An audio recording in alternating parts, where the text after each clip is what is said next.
давоми боби сеюм. субҳи дигар ҳама мутасаддиён кори тудбурӣ баъд адои намози фаҷр бом дод. наҳорӣ ин мардум аз бобою аҷдодонаш омӯхта буданд, ки касе дар хонааш чӣ хӯрдани дорад, шому саҳар ҳамроҳаш гирифта ба масҷид меравад ва сарҷамона дар ҳамонҷо тановул мекунанд. хӯрдан асбобҳои зарурие, ки аз хонаҳошон оварда буданд, ба даст гирифта ёдгорро гуфтанд, ки ба хидмат тайёранд. баъд аз фотиҳа дастархон ба роҳ баромадан наздик кунда расиданд. баробар устои ёдгор аввал пӯсти ғафси кундаро ба теша эҳтиёткорона ҷудо кард, пас дигарон фармуд, ки онҳо низ ин корро давом диҳанд, вале эҳтиёт намоянд, ки ба кунда захмеву халале нарасонанд, ва фармудашон чунин шарҳ дод: мо кундаро пӯст канда истодаем, шаффофу ҳамвору озода аст. агар тешаш захм занад, ҳусни он мекоҳад. мо бе ягон нуқс аз ин реша ду кундаи ҷувоз тайёр кунем. ҳар бинанда ташаккурамон мегӯяд.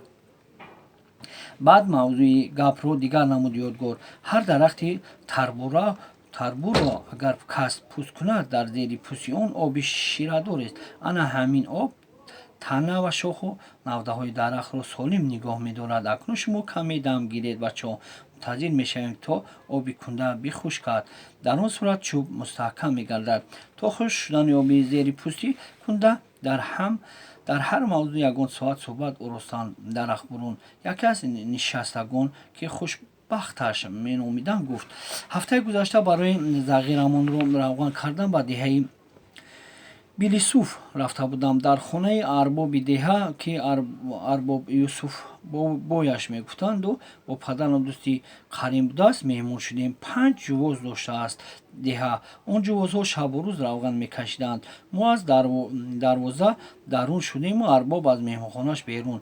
ҳарду бағал кушода бо ҳамдигар вохӯрӣ, ҳатто аз риши рӯи якдигар бусобусӣ намуданд. ман ба гардани ҳар такя карда рафторашонро тамошо доштам. вақте арбоб маро дид, бо меҳрубонӣ гуфт, ки чӣ ҳайрат зада шудӣ, боратро он ҷо фурорӯ харо тарафи айвон ҳай кун. вақте ҷониби меҳмонхона мерафтанд, арбоб аз падарам пурсид, ки чӣ боре овардааст. падарам узуромез ҷавоб дод, ки деҳамон хуб обод шуда бошад ҳам, то ҳанӯз ҷувоз надорем. борам зағир аст. зиндагида барои равғанкашӣ овардам. бисёр хуб кардед, абдумуминбой. деҳатонро бо сардории суфи Сайдакбар ва писараш хуб обод кардед. лекин дар деҳае, ки дусе ҷувоз осёб дукони бофандагии оҳангарӣ набошад, он деҳа чӣ ободӣ дорад? ман чунин деҳаро деҳаи обод намеҳисобам. падарам ҳам гуфтаҳои арбобро маъқул донист, лекин илова кард, ки ғайри ҷувоз осёб дукони мӯзадӯзиву муккудӯзӣ дорем. лекин ҷувозаш чизи нозук будааст. ҳар усто аз уҳдаи сохтанаш намебаромадааст. аммо дар фикраш ҳастем. арбоби муҳтарам, ният дорем ҳамин баҳор 2 ҷувоз ва як осёби дигар созем.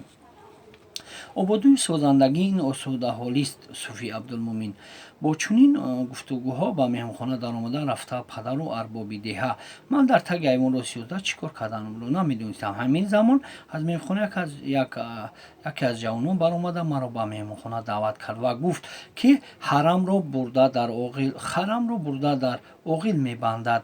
дар ҳол пай бурдам, ки ин ҷавон аз арбоб пурсиш гирифтааст. ман бе ягон дудилагӣ ба меҳмонхона даромадам. дар меҳмонхона ғайр аз падару арбоб бо 3-4 мусафиди солхӯрда бародарони арбоб, набибой, мирзокаримбой, бобибой, раҷаббой менишастанд. 2-3 ҷавон ба онҳо хидмат менамуд. хушвақт, ту аз куҷо фаҳмидӣ, ки онҳо бародарони арбобанд? гуфт яке аз нишастагон. арбоб ҳамаашонро ба падарам муаррифӣ кард. ҷавоб дод: хушвақт. сухани хушвақтро бо диққат гӯш мекард ёдгор. суханони хушвақтро бо диққат гӯш мекард ёдгор. набошад билусуфиҳо худашон осёбу ҷувоз дуконҳо, бофандагиву дузандагӣ доштаанд. да хулас кард ёдгор. ҳамаашро доранд. аз хушвақт пешдастӣ кард кенҷа ва илова намуд: деҳа басе калон аст. аз 100 хонавор зиёд будагист. аз билисуф поёнтар то соҳили дарёи вахш дараи калони қад кашидааст. аз чашмаву соyҳо ва дарёҳои хурд ба ҳамон дараи калон об ҷорӣ мешавад. дар натиҷа дарёча як 4-5 санги осёбро мегардондагӣ ташкил ёфтааст.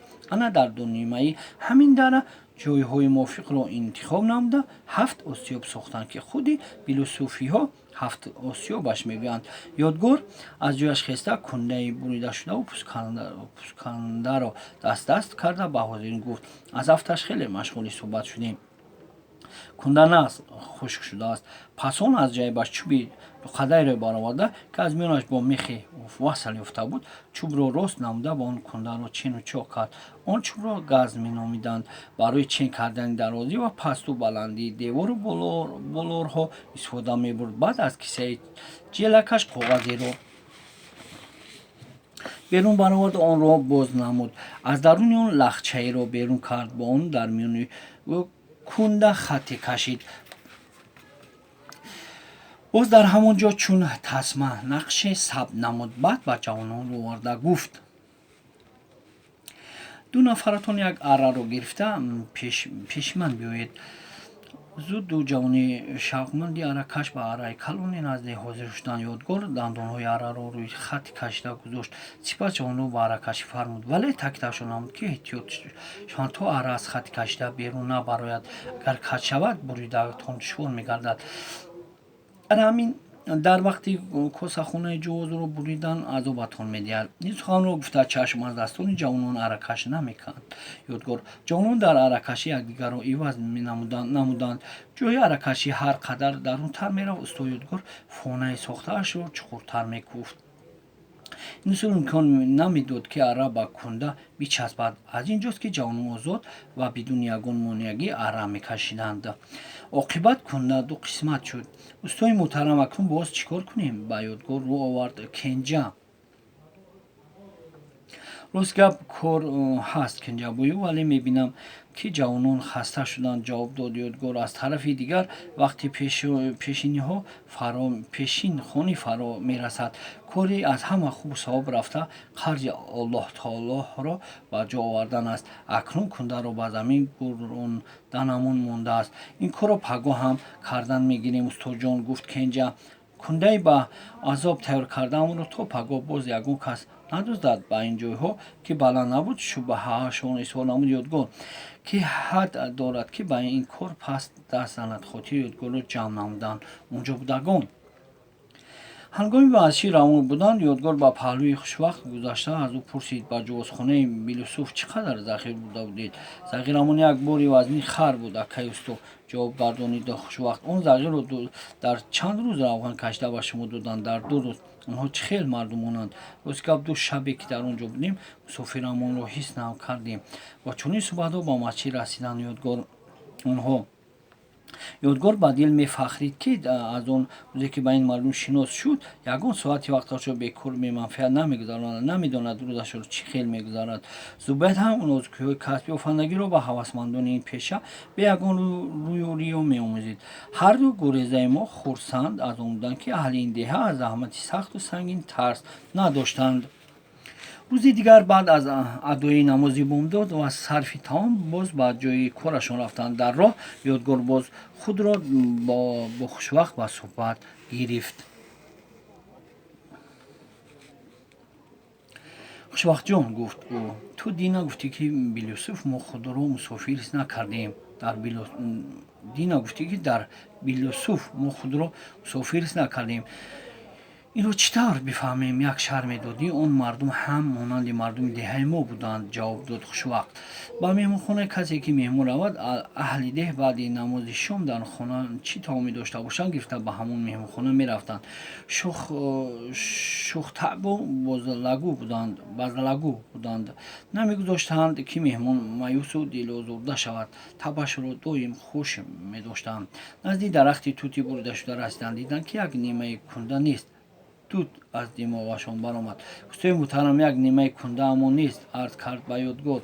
ман ҳам ба монанди шумо чашм дорам ва дида истодам, ки як нимаи кундаамон нест. аз бас ки дирӯз хотирашро ҷамъ намуда буд, андак ба ғазаб омад. усто, ӯ бо кадом андешаи назди кундаи боқимонда рост меистод. мағал набардоред ва воҳима ҳам накунед. маслиҳат дод кенҷа. ҳамсояҳамон ҳамагӣ лаққаю қарлуқанд. онҳо агар сол як ё ду бор дуздӣ накунанд. капаашон хонаи ин қавм аз хаскапа иборат буд. хонаи хиштину лоин надоштанд онҳо. аз ин ҷиҳат хонаи не капаи қарлуқ ё лаққай мегуфтанд дар мегирад. кундаро касе бурда бошад ба чӣ гуна бор карда будааст. аз пайи ҳамун чӣ гуна мешавем. онҳо кундаро ба ин зудӣ фурсати пинҳон кардан намеёбанд. кенҷа ба ҷавонон фармуд аз пушт ва қафои пайи чӣ гуна омадан бигиранд. ҷавон бо фармудаи роҳбарашон дар ин кор кенҷа роҳбари ҷавони деҳа буду усто ёдгору мушовир амал карданд. баъди зиёдтар аз 1000 қадам кундакобҳо кундаашонро диданд ки дар сари роҳ хоб аст. кундаро дидан баромада ҳам аз шодӣ фарёд кашиданд. хайр мана кунда ҳам ёфт шуд. бо ҳамроҳонаш муроҷиат намуд. кенҷа кадом беинсофӣ ё бурда натавонистааст ё бар қасд оварда дар ин ҷо парт футааст. майлаш балу ба пасаш биёд. рафта аз ёфт шудани кунда ба усто ёдгор дар назди нимаи аввали кунда бозистода буд хабар медиҳем. ҳама ба ҷои тути бурдашуда бозгаштанд. кенҷаро гӯё чизе ба хотираш расида бошад ба ногоҳ аз роҳ бозистод. бачаҳо ин ҷо камтар биистед.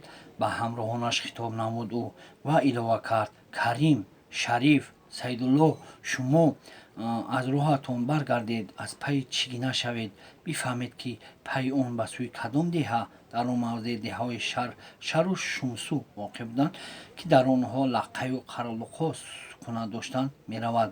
ҳар се аз пайи супориш шуданд. дигарон ба сад хаёли назди ёдгор шуданд. усто ҳанӯз ҳам ду даст ба сари ғарқи суқути хаёл буд. ӯ барбари дидани кенҷаву ҳамроҳонаш гӯё аз пинаке бедор шуда бошад ёфт шуд ё нашудани кундаро аз кенҷа пурсид. дар куҷо будааст он? хурсанд шуд ёдгор. дар пушти ана он тепачаеро нишон дод кенҷа. хайрат ки меҳнатамон зои нарафт. хаёломез гуфт ёдгор. усто шумо одами кордидаед. гуфт кенҷа. ин кундаҳоро бо чӣ ба деҳа мебарем? бо чӣ гунаи дубарзагова? чандон гапе набудааст усто. гуфт кенҷа. ҳозир бачаҳоро мефиристонам аз деҳа чӣ гуна меорам. ҳама дар ҳавлиҳошон чӣ гуна доранд. ду ҷавон дигар рафта аз деҳа чӣ гуна оварданд. дар он биёед сараввал ҳамон кундаи гурезаамонро рафта ба чӣ гуна бор кунем таклиф намуд ёдгор. ҳама ханда ва барзаговонро ба пушти тепача ҳай карданд. баробари расидан ба назди кунда ҷавонон пайгир ҳам аз сӯи деҳаи шаршар расида омаданд. ку шарифҷон ҷустуҷӯятон чӣ натиҷа дод? пурсид кенҷа. пайи чӣ гуна то деҳаи шаршар рафтааст? ҷавоб дод шариф. хайр боке надорад бародарон. тасаллиашон дод ёдгор. ин қавм бедуздиву ғоратгарӣ умр ба сар бурда наметавонад. дар шӯришам хиёнати калоне карданд. ба қавли ин мардум бовар кардан баробар ба он аст ки ба гург чӯпонро эътимод бубандем. биёед ҳула аз пайи кор шавем. ман дар бораи хиёнати ин қавм дар шӯриш баъди хӯроки шом дар масҷид нақл мекунам. ҳамин тавр ҳар ду кундаро ба воситаи чӣ гуна ба деҳ бурданд. ҷавонон онро мувофиқи нишондоди ёдгор бо замин гур карданд. вақте кундаҳоро бор мекарданд кенҷа ба ёдгор гуфт. усто навдаҳои тутро ҳамчун езум ба бачаҳо тақсим кунам. ин хеле ҳам мешавад? гуфт ёдгор ва илова кард. лекин ман ният дорам ки аз навдаҳои мувофиқ ба ҳар оила мулоамонӣ як қошуқи ё як кафлези тавришида диҳам. навдаҳои номувофиқашро метавонӣ тақсим бикунӣ. номувофиқашро ба масҷид мекашонем. қарор доданд ҷавонон.